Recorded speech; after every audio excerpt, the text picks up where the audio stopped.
Здравейте на всички и добре дошли в първия епизод от този соло подкаст, който супер много се радвам да стартирам и нямам търпение да навлезем на дълбоко духовно, кабалистично и с съдържание от реалния живот, моите преживявания, учения и знания, които съм взел от мои учители, и ще се радвам да знам и вашите интереси по теми, които искате да обсъдим тук, нашия подкаст, и кое е най-от полза за вас. Това, което съм разбрал до момента, е, че хората искат да получат и се интересуват от съдържание, което да е дълбоко духовно, кабалистична гледна точка за някои предизвикателства или ситуации в живота, за нашата душа, защо сме тук и как да се свързваме с високо ниво на съзнание през нашия живот и през нашето ежедневие. Информацията и знанията, които споделям, не са лично мои, те са на велики учители и мъдреци, на кабала и на духовни учения, които са ги писали преди много години в древни писания, и би било лимитирано да споделям само от моя гледна точка. Но често ще споделям и концепции, които се свързват с енергията на седмицата, какво се случва енергийно, астрологично, което ни влияе на нас, на душата ни, и се надявам това да резонира с вас и да е съдържание, което да може да приложите във вашия живот и да ви служи веднага. Първо искам да кажа и да споделя нещо с вас от един от мъдреците, един от учителите на кабала от преди, може би, един век. Казва се Рав Ашлак, и той е бил един от първите кабалисти модерни, който е помогнал хората практически да разберат кабала и как могат да я прилагат в ежедневието си, в живота си, как да държим съзнанието си високо. За тези от вас, които за първи път чуват и разбират за кабала и за духовната мъдрост на кабала, за начало има две сили в този свят.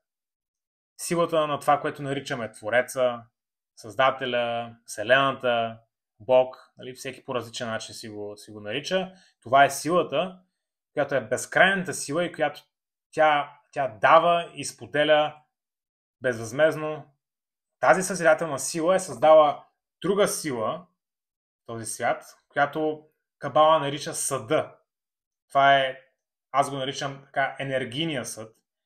Тоест съда, в който ние да получим тази така светлина, тази сила на Твореца. И всъщност така, съда е желанието да получим цялата тази енергия. И фактически начинът, по който творението се е случило, е било по начина причината и следствието.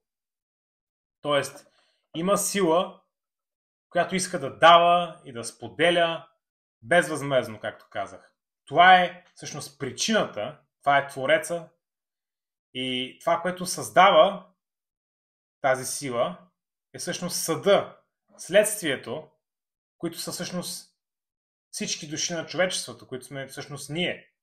Да можем да получим и манифестираме тази сила за себе си и в нашия живот да бъдем облагородени от тази сила, но, както казах, важното е да можем да я получим по най-добрият начин, по най-лесният начин. Но ето вече виждате, че навлизаме в духовни закони и концепции, но много важни такива, които са всъщност в основата на сътворението на Вселената и като цяло в мъдростта на кабала.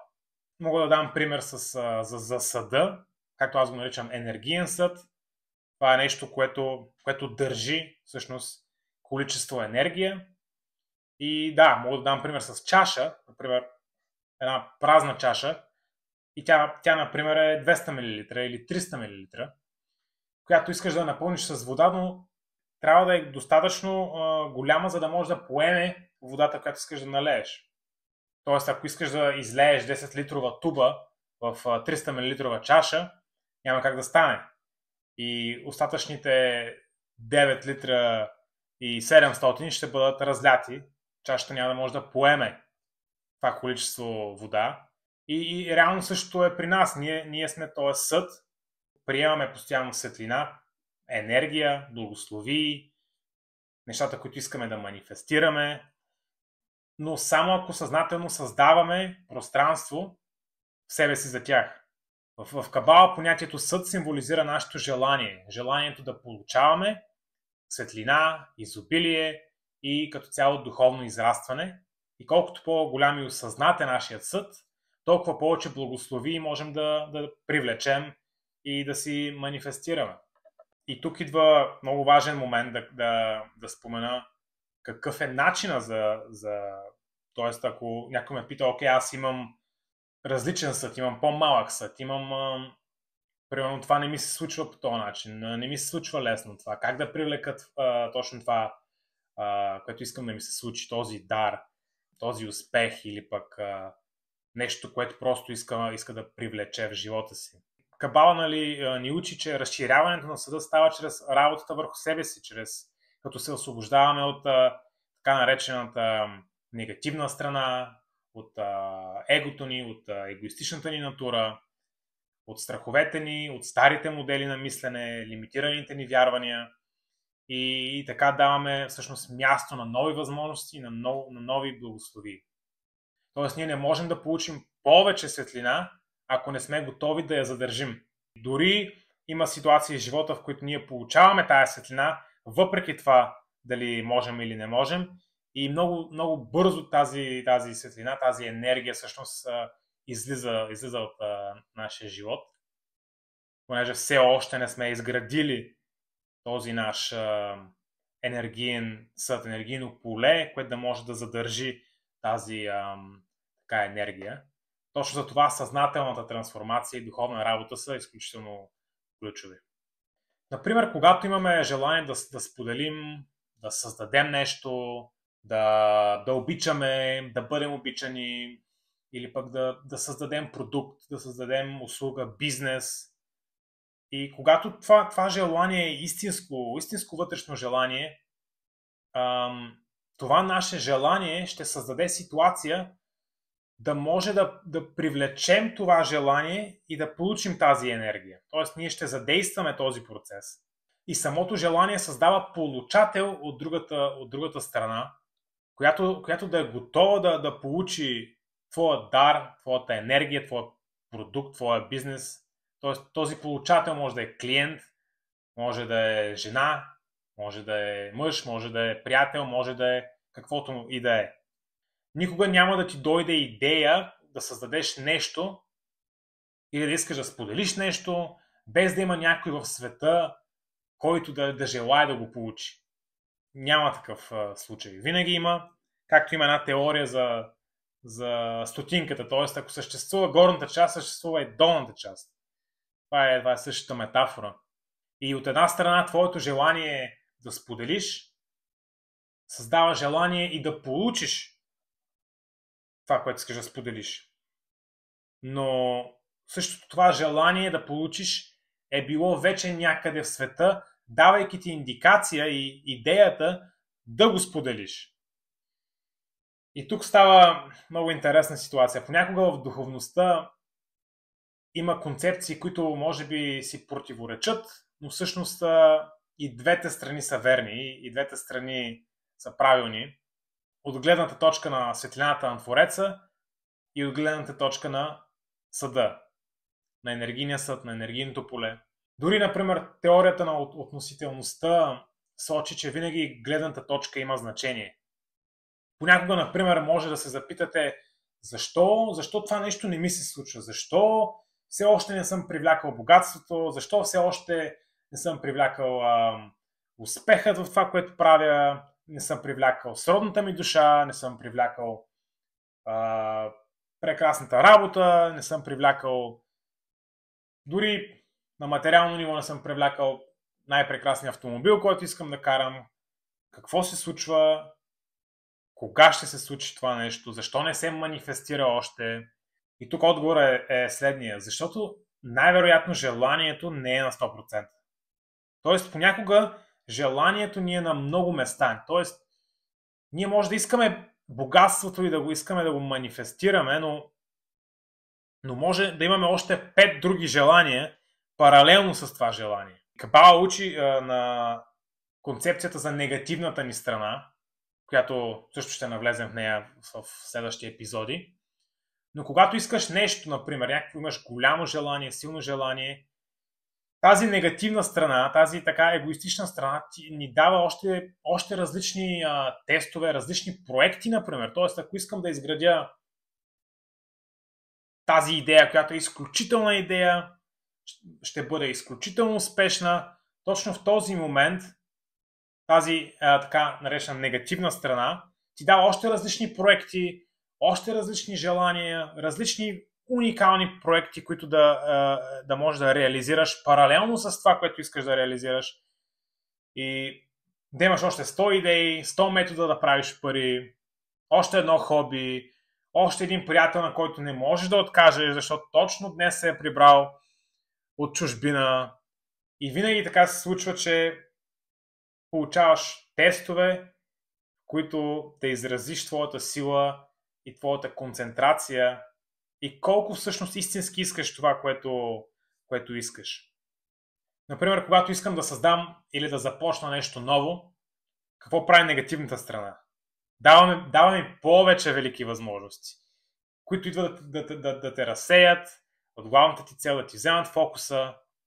И когато желанието не е силно и не е 100%, Вселената реално не знае какво да манифестира. Тя не знае каква вибрация да даде. И в случая или желанието не е достатъчно силно, и реално ние знаем какво е да имаш силно желание. Знаем какво е да имаш супер голяма сигурност и неопровержимост в нещо, което искаш да имаш. Че някой път каквото и да става, ти знаеш, аз ще манифестирам това нещо, аз ще го направя, няма какво да ме разсея просто. Тоест всички знаем за такива ситуации в живота ни или пък знаем и познаваме такива хора, които когато си наумят нещо, когато им дойде идеята, не позволяват на абсолютно нищо да им отнеме фокуса. И в интерес на истина този тип хора ще манифестират почти всичко. Те нищо не могат да им попречи. Те винаги създават своята реалност и те са буквално като войници. Т.е. те предпочитат да умрат, отколкото да не изпълнят мечтите си и желанията си. И разбира се, има и другия тип желания, които са би било яко, не е зле да имам, бих се зарадвал да имам това нещо. И когато този тип желания, които не са на 100%, получат така тестове, получат така изкушения, тяхното желание е вече смалено и дори изпарено. Това е една от причините, поради която нашите желания ни се забавят или все още не са се манифестирали. Например, другата причина е когато, да кажем, искате да намерите сродната си душа, или да направите богатство, или да се ожените, или пък все още не сте сигурни защо не сте привлякли тези всичките благослови, които искате. Защо не ми се случва? Толкова много искам да бъда във връзка. Имам това желание. Не само във връзка, но искам сродната си душа, човека, с който истински да си пасна, истински да се обичаме взаимно, да се оженя, да имам деца. Идеята тук е, че ако вземем един духовен микроскоп, така да кажа, и погледнем навътре в нас, ще видим, че една част от нас иска да е във връзка, но друга част от нас предпочита да е свободна, да е необвързана, предпочита да прави това, което иска, никой да не трябва да дава отчет на своята половинка. И в някои от ситуациите имаме и трето желание, което всъщност е добре, аз, едното е искам връзка, другото е не искам връзка, третото е искам връзка, но пък не ми харесва това, че ще бъда контролиран или пък ще бъда ограничен. И това всъщност са три различни конкуриращи се желания, които саботират първото ни желание, което е да намерим сродната си душа или партньора, който е предназначен за нас. И в крайна сметка тези различни желания, които имаме, нали, задкулисно, те объркват вибрацията на Вселената, която всъщност иска да ни изпрати. Тя реално не знае точно кое да изпрати. Например, една жена ми сподели наскоро, че иска да намери сродната си душа, иска да намери своя партньор, да се ожени, да има деца, обаче изпитва страх да не развали фигурата си, да не развали формата си и да не е секси, когато се ожени и има деца. Тоест тя се опасява, че може да изгуби сексапила си или пък формата, но пък едновременно иска да намери така партньора си и сродната си душа. И в този случай точно това се получава, тези конкуриращи вярвания, тези конкуриращи желания. И се случва точно това притегляне и отблъскване. Затова е много важно да сме наясно за тези програми, тези конкуриращи вярвания и да знаем, че всъщност те ни пречат да манифестираме бързо тези наши желания, каквито и да са те. Като не сме съзнателни за тези програми, желания, скрити мотиви, вярвания, ние почваме да виним един друг, почваме да виним мъжете, почваме да виним жените, почваме да виним града, мястото, на което се намираме. Например, във всеки град съм чувал как точно този град е много трудно да намериш половинката си. Питам приятели, как е тук в София, лесно ли е така да намериш човека за себе си, да намериш сродната си душа. Всички казват, не, тук е най-гадното място, най-трудното място. Същото е и във Варна. Съм във Варна, питам, тук как е? Тук е много зле, не става. Дори като съм бил в Лондон, съм питал приятели в Лондон, как е положението в Лондон с така намирането на половинка. Лондон е толкова огромен град, толкова различни хора, всички са фокусирани в себе си, върху работата си, не остава време на никой за срещи.